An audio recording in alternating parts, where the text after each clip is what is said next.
Good morning, everybody, and welcome. How are you today? So glad to be here with you in worship. Hi, Amy. Hi, Anne, also known as Jeff Lennox. Hello, Karen. Technology and emails, right? Hello, everybody.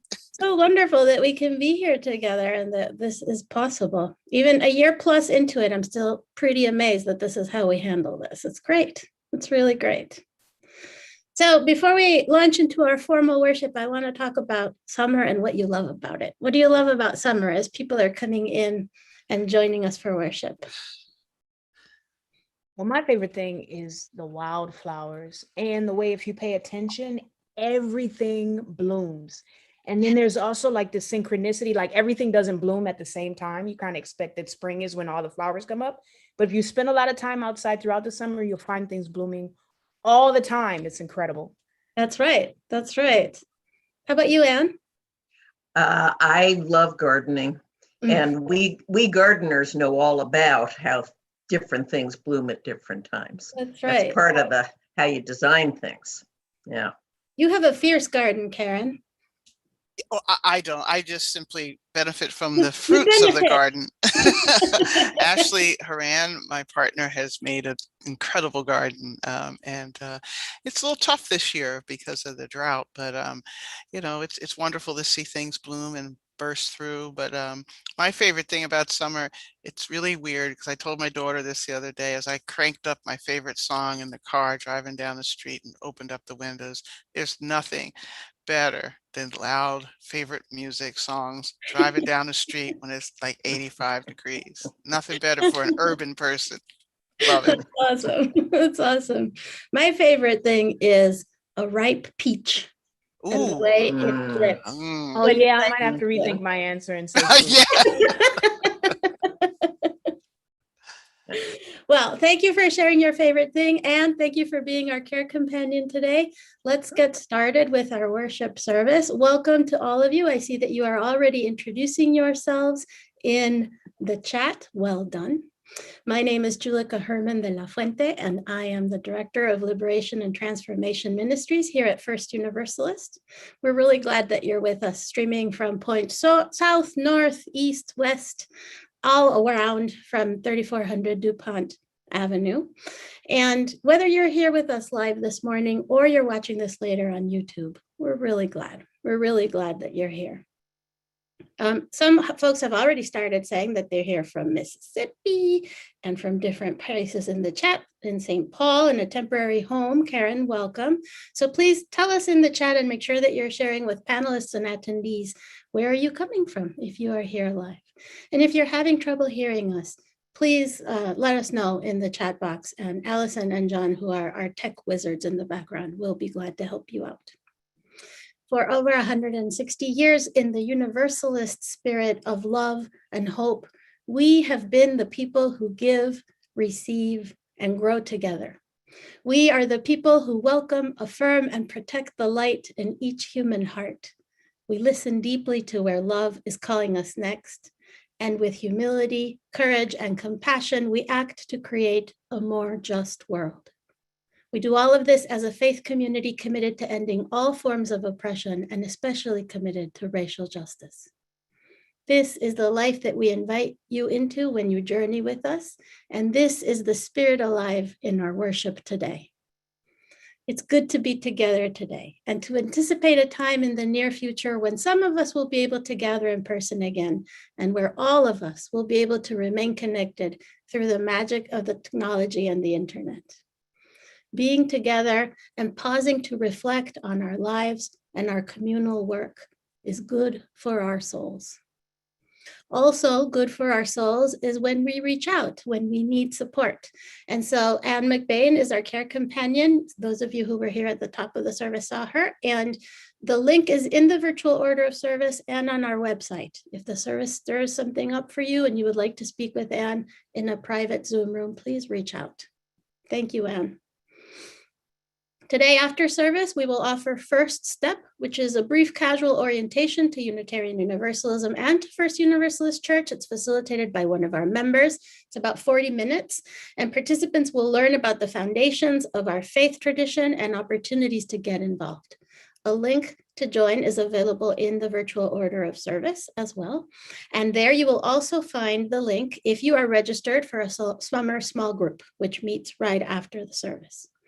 I will also let you know that I am still finalizing the location for the gatherings that I will begin hosting at the end of next week, Sunday and Monday. And as usual, the information is in the virtual order of service because that's where everything is.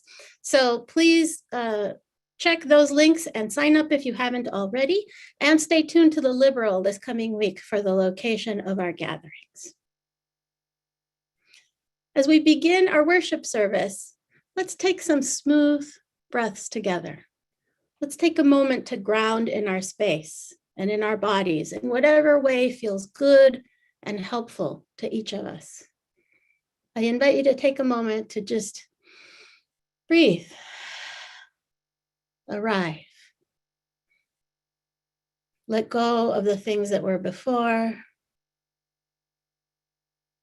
Let go of the things that are coming next. Let us be here now. I invite you to light your chalices in your homes or in your heart, along with Henry and Kate. Let us begin.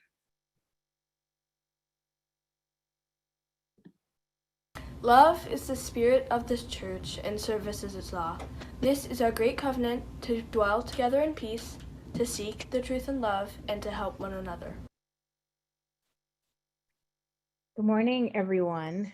This morning, I'm going to tell a story that you all may have heard before. It's a story by Hans Christian Andersen. So it starts with this emperor whose favorite thing in the world is clothes. And so he spends all his money on clothes. He doesn't care much for the affairs of being the emperor more than he loves to be seen in the most dazzling outfits. And so everybody in the kingdom and in the surrounding kingdoms know this about this emperor. And so these two guys come into the kingdom, these rogues, and they say that they can make the most exquisite suits. And the emperor is intrigued because he loves clothing so much. He sends for these guys and they say, yes, we can weave the most beautiful fabric, and we can also endow the fabric with the ability to show who is wise and who is fit for their jobs. Anyone who cannot see the fabric is not wise and is unfit for the office that they hold. And the emperor thought, that's amazing. Not only will I look incredible, I will be able to tell who in my court should be doing what they're doing and who I should fire. And so quickly, he hired the two weavers and they set up looms and they went to work. Actually, these guys were swindlers. They weren't weaving anything, but they made an elaborate performance in front of these looms. They called all of the people in the kingdom to bring them silks and golds. And then they sat there and they pretended to weave this fabric. Day after day in front of these looms, they pretended like they were weaving this fabric. Well, the emperor was so excited. He really wanted to see how it was going, but he was a little concerned that he might learn that he was unfit for his job. And he didn't want anybody else to know that. So he thought, who can I send? Oh, I know.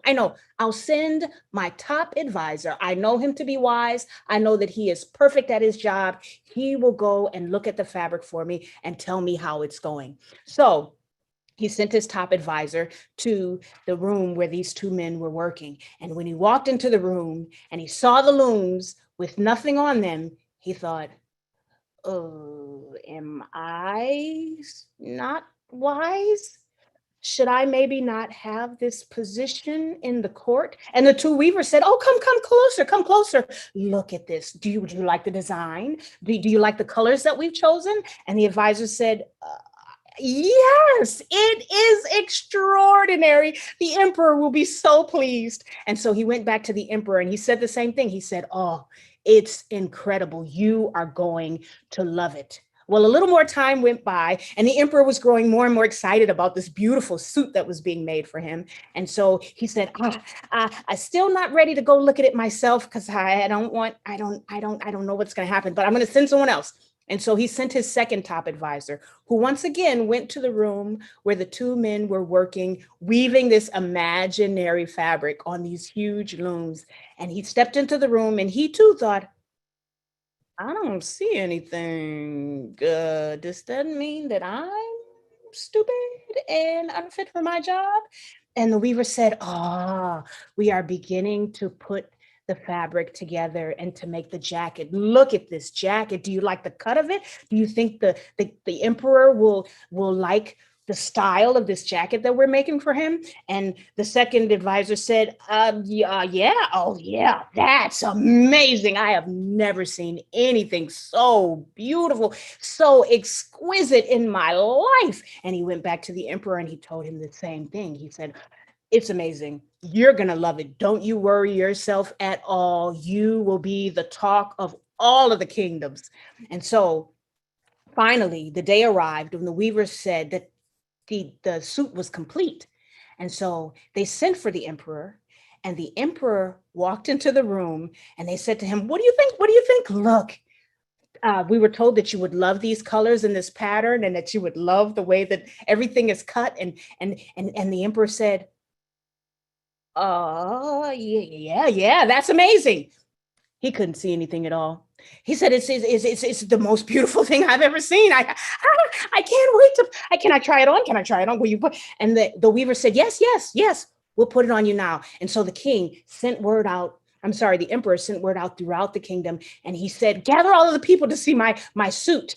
I want everybody to see my suit, my debut of this beautiful suit that I've had made. I've spent so much money on this suit. Everyone is going to be amazed. And so as the people began to gather outside the castle, the two weavers pretended to put this imaginary suit on the king. They had him get undressed and they had him stand there and step into some invisible pants, put on, and they buttoned up an invisible shirt. They had him get into an exquisite, supposedly jacket, and they wrapped a scarf around his neck. And the whole time they were telling him, this fabric is as light as cobwebs. That's why you can't feel it. And when they were done, the king called to two of his servants and he said, you'll have to carry my train. And the two servants felt around on the ground and they couldn't feel anything. So they knelt down and they pretended to pick up the edges of his jacket. And so the emperor made his way out of the castle to make his procession in front of the whole kingdom. And as he walked out in front of all of the people, they all said, oh. And then realizing that if they can't see it, they must be unwise and unfit for their job. Suddenly they all applauded and they all said, ooh, that's incredible. And they lauded him with all of this praise about how beautiful his suit was. And he made his way along, getting all of the praise and all of the people exclaiming how they would love to have such a rich and fine suit like that one, until he passed by a little girl who looked and she tugged at her dad's coat sleeve and she said, Dad, look, the emperor doesn't have on any clothes. And suddenly that whisper began to spread throughout the crowd until soon everyone was laughing at the emperor and saying out loud, he doesn't have on any clothes. He doesn't have on any clothes. And the emperor could hear everyone laughing at him. And he knew that he didn't have on any clothes then, but he continued his procession with his servants behind him holding up the tail of no suit at all. And he made his way back into the castle. What a wise little girl though, right? And that is the story of the emperor's new clothes. Next, we will hear Shine on Me, sung by Melanie Demore.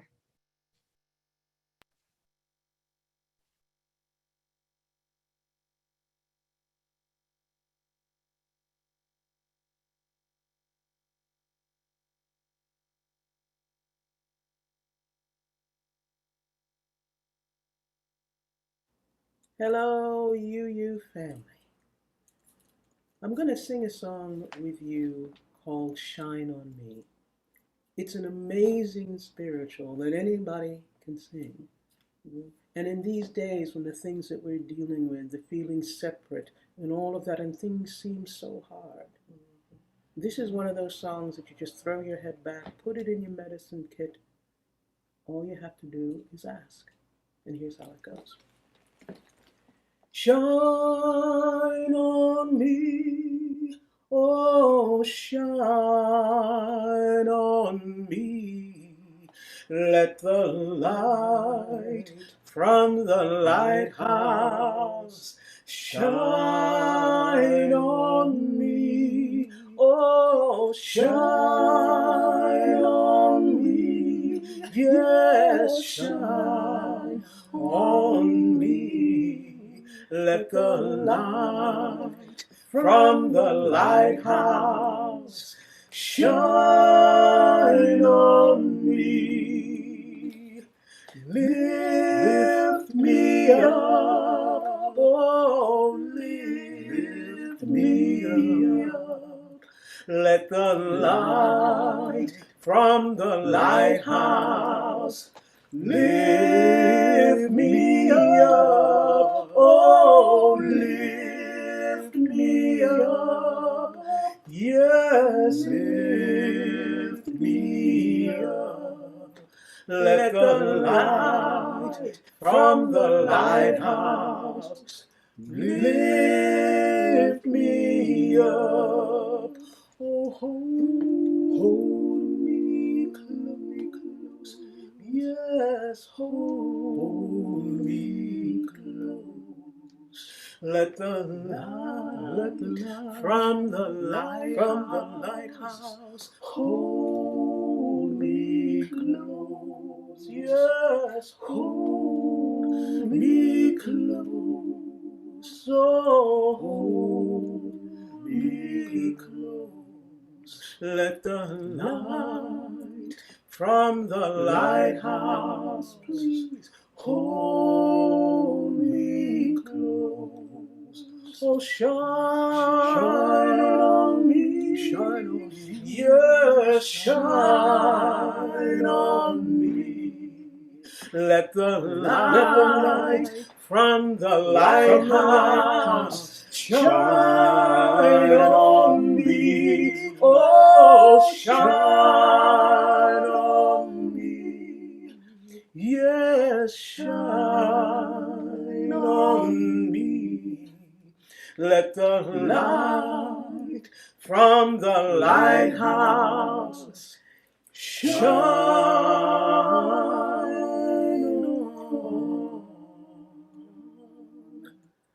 me.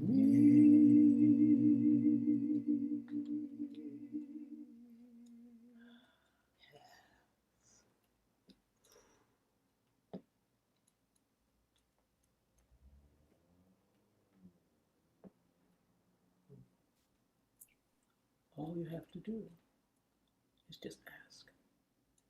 The light is always there. Always. Always. Oh,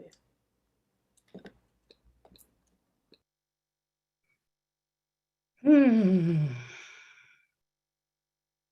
Thank you, Melanie Demore. Thank you, thank you, thank you for that reminder, for that powerful music ministry. And thank you, Amy. You are such a good storyteller. You bring old stories back to life. I love it, and I really appreciate you. Thank you. I invite us all now to come to the collective well of prayer. Let us invoke love. Let us name our struggles and our joys as we do every time we gather. Let us have our truths be held in community. Spirit of life and love, we are grateful for this time together. We are grateful for this space where we can acknowledge all of our feelings. We take this moment in the name of all that we hold holy to lament, to grieve our losses, to talk about what's hard. We witness and share the grief of the Indigenous people in South Dakota yesterday who were holding vigil as the remains of too many children killed at boarding schools were brought home to rest. We recognize that the fight at line 3 continues, and we lament that this is needed. These are two of many examples of the way the different forms of interconnected oppression are in our world spirit, and we see them and we recognize them and we lament them. We name them, we own them, and we ask for your help. We ask for strength, spirit of life, spirit of love. We ask for strength to continue the good fight and to help us get into good trouble. And we also name that we have difficulties and challenges and losses in our personal lives and here in this community. And now it's your turn, friends.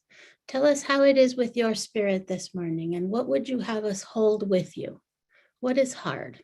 What challenges do you and your beloveds face that we can hold them together? Please share in the chat.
Thank you for using the chat, friends, and supporting each other and acknowledging each other's losses and challenges and all of the work and the things that we are encountering. I appreciate you naming those things. Let's breathe in together.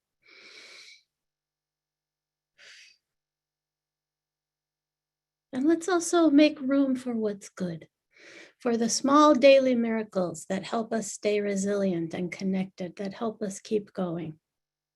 I celebrate the board meeting this past Thursday where the new board did some really great team building. It was really wonderful to witness and to participate and to know that this new church year begins with a strong new board, which is really great. I appreciate your service, board. Thank you. Thank you for saying yes. I'd like to hear from you in the chat, please, friends. What is helping? What is good? What keeps you going?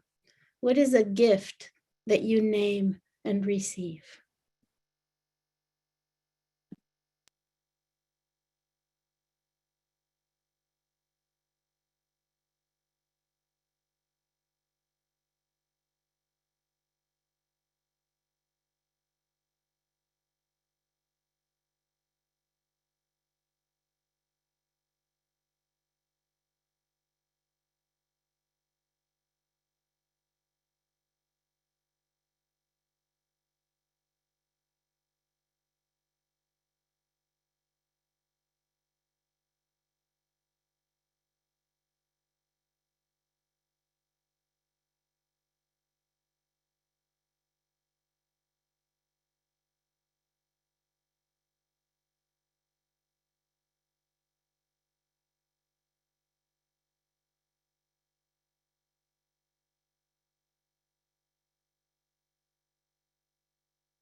Yes.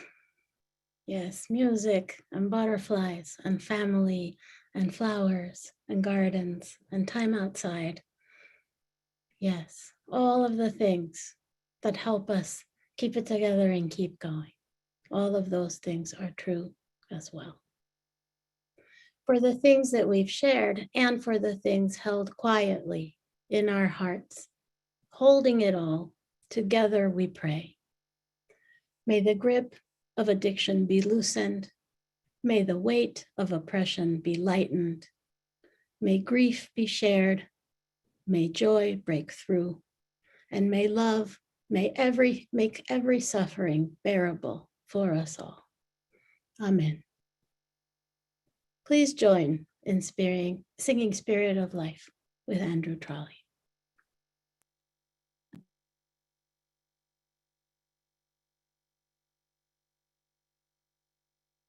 Spirit of life, come unto me. Sing in my heart all the stirrings of compassion. Blow in the wind, rise in the sea, move in the hand, giving life the shape of justice. Roots hold me close, wings set me free. Spirit of life, come to me, come to me. Good morning. For those of you who may not know, this is only the second church that I have ever served as a minister. The first one was when I started when I was in seminary, called Church of the Open Door in Chicago, which was a very particular community and congregation. So this is really my first traditional UU church to work in. And because I feel so comfortable with you and that I can be myself and share some thoughts with you from time to time in this format called a sermon or a homily, it's because I feel so comfortable that I have to be able to sometimes get something off my chest. And I got something for you today. I got to tell you, I am really sick and tired of wishy-washy Unitarian Universalists who tell people outside of our faith that you can be a UU and believe whatever you want to believe. That is simply not true. We don't have a robotic creed of allegiance to a distant deity. We do have, however, principles that we try to live by every day to make the world a better place. While we don't have a story of redemption or salvific glory, we do have purposes that propel us forward to do good in the world. While we do not have a litmus test to belong, we do have sources of inspiration that tickle our intellect and make our hearts pound with possibility. I get why some UUs describe our faith in vague terms that make the listener turn their heads like a confused puppy. I get it. Some who find their way to Unitarian Universalism may feel adrift in all of this openness, all of this freedom, all of these options. And yet, as broad as it is, Unitarian Universalism is not nothing in particular. And it is not everything all at once without boundaries and definition. Nor is it all the religions of the world thrown into one pot and stirred into a stew.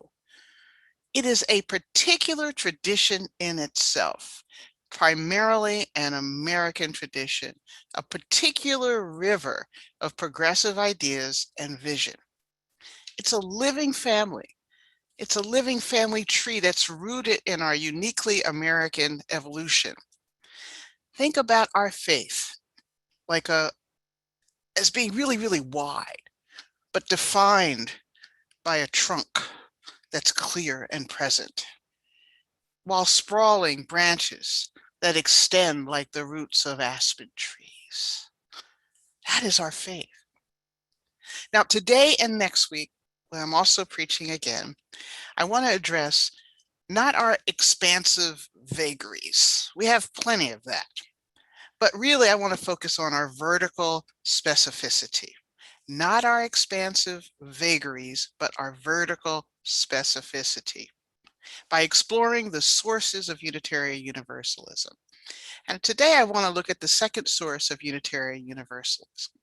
And it reads, words and deeds of prophetic people which challenge us to confront powers and structures of evil with justice, compassion, and the transforming power of love. The big word that screams out at us in this source is prophetic. We have now lots of ideas about who's a prophet and what's prophetic, yet lots of our ideas about these words are misinformation because of language. It's an unfortunate Greek translation, actually it's an error, that makes so many of us English speakers misunderstand the role of the prophet in Judeo-Christian history and mythology. The ancient Jewish prophetic tradition has far less to do with predicting the future and performing miracles than it does with speaking truth to power and demanding justice. Understood this way, prophets are not limited to biblical text. Socrates was a prophet. Siddhartha was a prophet. Frederick Douglass was a prophet. Susan B. Anthony and Sojourner Truth, William Lloyd Garrison were prophets. Mother Jones was a prophet. Martin Luther King, Malcolm X, Thich Nhat Hanh, Daniel Berrigan, Bell Hooks, Kendrick Lamar is a prophet now. Cesar Chavez, Tim Wise, Angela Davis, all prophets.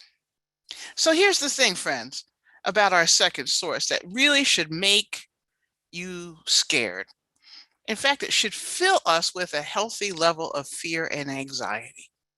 Our second source, if you look carefully, is worded in the present tense. It is worded in the present tense. We are to heed the words and deeds of prophetic people who challenge us to confront powers and structures of evil with justice, compassion, and transforming power of love. Prophetic words and deeds which challenge us, not which challenged us, but challenge us. This source is in the present tense. Now, every religion loves prophets. Oh, we love a prophet. But we love them in the past tense, not the present tense. Everyone loves a prophet when they're dead, after their blasphemous, paradigm-shattering prophecies have either been adopted into the mainstream or co-opted by the mainstream. 300 years after Jesus was crucified by Rome, Rome became Christian. 50 years after Martin Luther King was killed for prophesizing against racism, war, and capitalism, Dodge, the car company, used his voice to help them sell trucks during the Super Bowl. Do you think Dodge or any other American company would have proudly tried to align themselves with Martin Luther King 50 or 60 years ago? In 1966, the Gallup poll said that 63% of Americans had a severely objectionable view of Martin Luther King.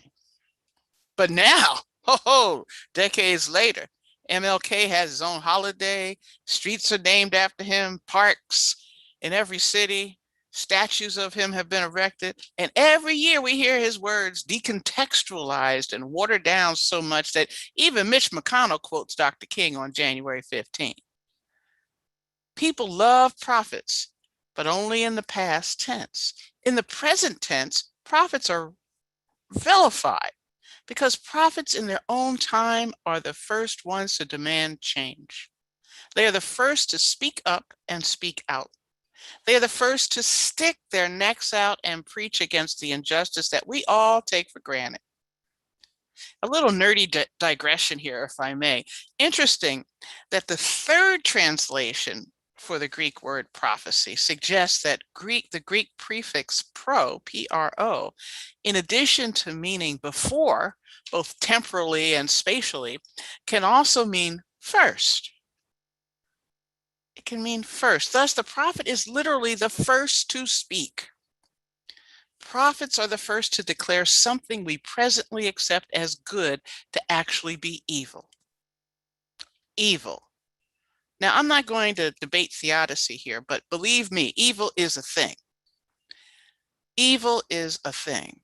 And our faith calls us to resist evil, to resist it like Theodore Parker did, the great abolitionist. Our faith calls us to rise against evil, like Dan Daria did, the Afro-Brazilian woman who led a whole maroon community against the Portuguese to free Black people from slavery. Our faith says we must confront evil, like John Brown, a white man who said slavery cannot stand and took up arms to fight against it.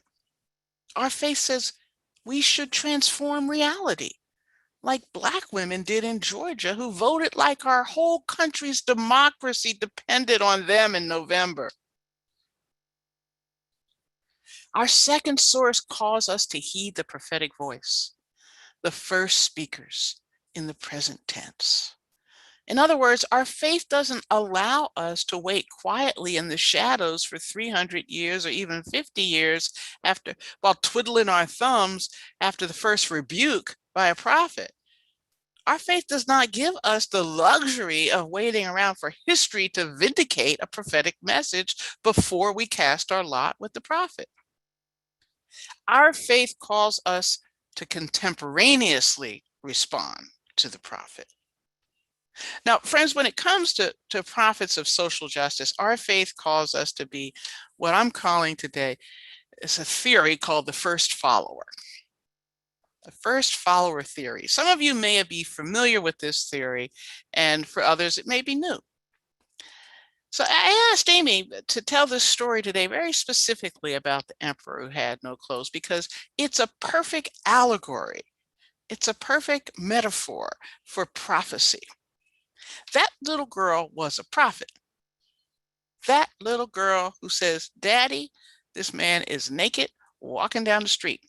She spoke the unpopular, unvarnished truth. And the first person to agree with her publicly was her first follower. In all social movements, there must be a first follower. Without a first follower, the prophecy, and sometimes the prophet themselves, will die immediately. The first follower grants legitimacy to the prophet. The first follower is the one who makes it okay for everyone else to follow. Now, this is dangerous work to be so closely aligned contemporaneously with prophets. But friends, this is our call. This is our duty. We are called to be the first followers to these first speakers. We cannot wait. We cannot wait until these ideas become more palatable to the general population. From waiting until these values go mainstream. I'll never forget in the 70s, there was an expression that we all use, Black people use. We used to say, "Right on," you know, some of y'all remember that. "Right on, man," you know, put your fists in the air and a little shake like that and smile. Right on. It's powerful. Black power. Right on. But I'll never forget when that expression, "right on," was utilized in a commercial in the 70s because it was so popular in our movement that meant something, but it got co-opted by Right Guard, the deodorant. Y'all remember aerosols, right? It got co-opted by Right Guard. Right Guard had a commercial with a white guy. He said, "I love Right Guard. Right on." We can't wait until movements become co-opted into commercials. We can't wait. UUs did not wait until the Supreme Court to grant marriage equality. UUs didn't wait until it was popular to perform same-sex marriages. And UUs are not waiting now until Enbridge Oil Company does the right thing at the headwaters. We are following. We are the first followers of the indigenous prophets who have said enough damage to our land and water. We are called to the fringe. In fact, when we become a first follower, I believe, friends, that the fringe moves. It gets thicker and it gets wider and it gets stronger until the fringe becomes the center and encapsulates and suffocates evil and injustice. It's no longer the fringe then. The gift and burden of being a prophetic messenger isn't arbitrarily placed upon anyone. Rather, it comes from an individual's spiritual and moral readiness to bear that gift.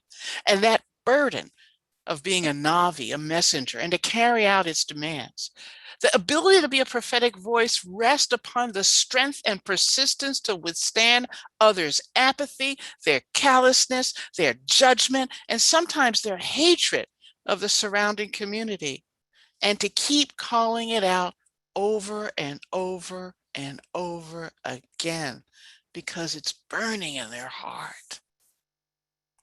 Now, most of us will not meet these prophets. Most of us did not meet Dr. King, did not know Malcolm X, Elizabeth Cady Stanton, or Bayard Rustin, or any number of the famous prophetic folks that fill the indexes of our faith and line the walls of our personal libraries. But if we expand our gaze, really expand our gaze, we may see them all around us. We may see them all around us. If we expand our gaze, we may see our neighbor stand up for science at the school board meeting. We may see our relatives in red states place Black Lives Matter signs up to have them cut down every single day. If we expand our gaze of prophecy, we may see teens like Greta Thunberg come across the ocean in a boat to tell the UN that our planet matters. We may see young white adults like we did this past summer say enough already to the gradualisms of the baby boomers. Enough already. We may see an elderly white man in New York knocked to the ground by cops for standing with Black lives. We may see his propheticness in his bodily response. We may see the Democrats in Texas move out of state to save our right to vote, and Black legislators get arrested yesterday for attempting to save our democracy. We may see them, and we can be that first, second, third, or 10,000th first follower. In closing, I want to remind us that this church, our church, your church, is at its most powerful when we embrace our role as a countercultural force for justice.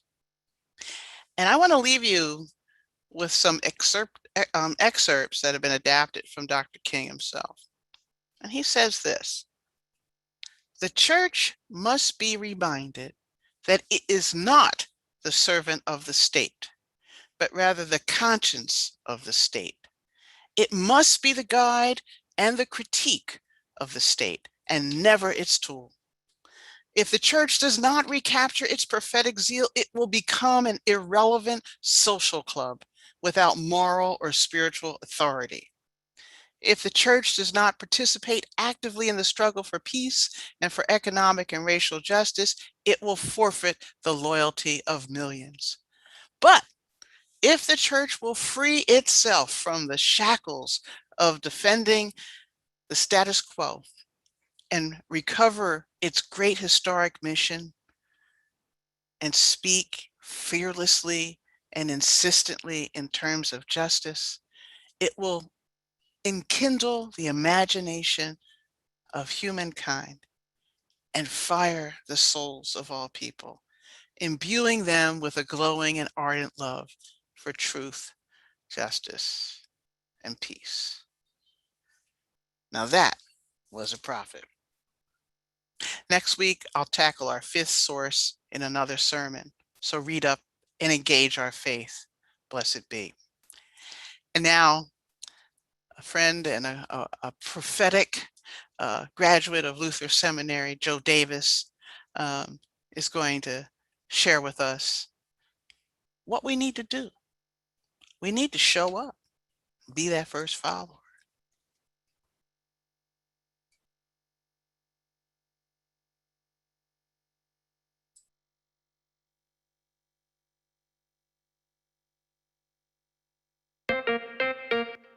We're here, baby. Our ancestors' wildest dreams. We were each called to this place, this time in the season. You may not yet know the rhyme or the reason. You may not feel, think, or believe in the same things I believe in. But we've been asked to show up. Show up from wherever you are from. You can come here to be free. Bring your full self, both your head and your heart.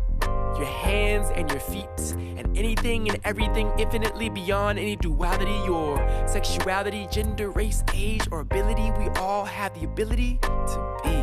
Without you, I'm incomplete. Without you, there is no we. I need you not just to survive, but to thrive, to come fully awake and alive with potential and possibility. I need you to show up. May be hurting or afraid. Show up, we'll gather healing on the way. Show up, we will be strong, we will be brave. Show up, dream of the world we will create. Show up. Join me at the table, for it is wide and there's lots of food to eat. So show up and be fed and feed others, satiating a different kind of hunger, fueling the fire in our bellies. No matter what journey you're on, no matter where you've been or what you've done, all will be well because we're all welcome. You're invited to respond and enjoy a song or a contemplative nod, to laugh, cry, dance right, breathe, and bleed into the margins and follow the call to the farthest reaches of who we are. Whether you run, walk, crawl, even if you fall, we fall in love. But just show up. You may be hurting or afraid. Show up, we'll gather healing on the way. Show up, we will be strong, we will be brave. Show up, dream of the world we will create. Show up. Show up to answer a prophetic call to justice, to transform both the soul and the bodily world the soul inhabits. Show up with all your awkwardness and bad habits. Show up with your doubts and questions, knowing here you can ask them. Show up with your wounds and scars. We all have baggage, but just know that together we can unpack it. This is no mistake. You're not here by accident. You're here to share the stories of your sacred passage. You are the only you there ever has been. You are not the magician, you are the magic. So show up to this place here where there's no grace period, there's only grace, period. Bring your fears and insecurities, let us marvel in the mystery, let us listen to each other to life for the deep, holy listening. Can you hear it? Can you hear it? That is the sound of the genuine within you, the spirit stirring near you, but if you don't show up, how can anyone hear you? Show up, even if you don't know for certain.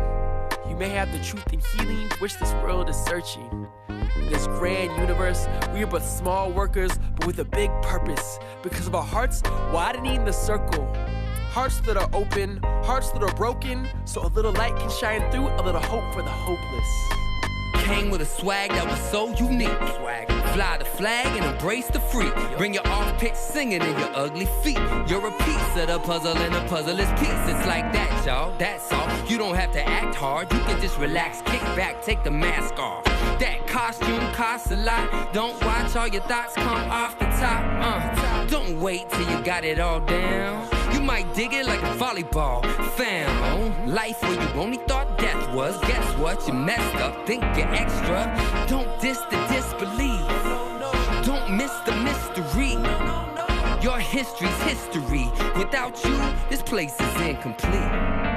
Your feet are speaking loudly by bringing you here. Your presence is worth more than 1,000 speeches. Your intentions have been made clear. Your mere body is a statement. Your flesh is a hedge of protection. Each moment you spend here is an invaluable investment. Remember, your usual silence is not a good look. Your shrinking violent routine is bringing violence to the scene. So wake up, partner up, study up, listen up, keep up, read up, look up, don't give up, and most importantly, show up. You may be hurting or afraid. Show up, we'll gather healing on the way. Show up, we will be strong, we will be brave. Show up, dream of the world we will create. Show up. Wherever you go, simply know the spirit of this place goes with you. So go, ready with sleeves rolled up, always growing, never fully grown up, ready with all your heart, mind, body, and soul, simply to show up. So sorry there, I got a little carried away listening to Joe Davis and forgot to introduce the offering. Give generously in these last few minutes of the church. It's for every meal today, formerly the Sheridan story, fighting for people to have food and to be tended to in needs is the most important thing we can do for one another, is to take care of the basic needs of people. So give generously in all of the various manners of which you can, through Cash App, mailing a check, using the church website, and text to give. I want to just say that I wanted to remind folks, I noticed in the chat people are looking for next week to be about the fifth principle. Actually, I'm preaching on the fifth source. We have principles and purposes, but we also have sources. So go to the Unitarian sources to identify what the fifth one is and study up. And now as we close, may we see that all as it is, and may all be as we see it. May we be the ones to make it as it should be. For if not us, then who? If not now, when? This is answering the cry of justice with the work of peace. This is redeeming the pain of history with the grace of wisdom. This is the work we are called to do, and this is the call we answer now, to be the barrier and the bridge, to be the living embodiment of our principles, to be about the work of building beloved community, to be a people of intention and a people of conscience. And now we'll hear Franco play.